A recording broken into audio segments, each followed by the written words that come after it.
এইটো আমাৰ লোকৰ নিচিনা।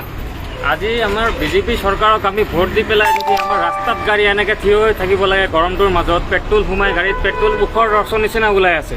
বিজেপি চৰকাৰ জগৰীয়া, কেন্দ্ৰ চৰকাৰ জগৰীয়া, আৰু এইটোৰ প্ৰতি উত্তৰ দিব লাগিব। সেইকাৰণে আমি লাইভত এনেকৈ দেখাই আছোঁ।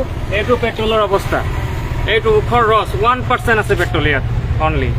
গাড়ীটোৰ ক্ষতিপূৰণ এতিয়া কোনে দিব এইটো কওক, আপোনালোকে কওক। গাড়ীৰ ক্ষতিপূৰণটো কোনে দিব এতিয়া? এইটো পেট্ৰলৰ নমুনা। গাড়ী বেয়া হ'লে এতিয়া ক্ষতিপূৰণটো কোনে দিব? ৰাজ্য চৰকাৰ দিব না নীতিন গাডকাৰীয়ে দিব? এইটো কওক আপোনালোকে। কি ক'ম আৰু আপোনালোকে ক'ব।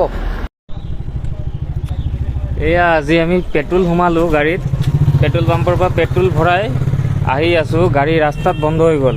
এইটো হ'ল পেট্ৰলৰ অৱস্থা। কিমান পাৰ্চেণ্ট পেট্ৰল আছে? চেল্ফটো মাৰি দেখাই দিয়া পেট্ৰল কিমান ওলায়। এইটো চোৱা পেট্ৰল, এইটো পেট্ৰল ওলাই আছে, এইটো পেট্ৰল, এইটো পেট্ৰল ওলাই আছে। বাছ বাছ বন্ধ কৰক। এইটো পেট্ৰল, এইটো পেট্ৰল ওলাই আছে। পেট্ৰল হয় নে এইটো? এইটো চা, গাড়ীৰ ইঞ্জিন এতিয়া বেয়া হৈ গ'ল।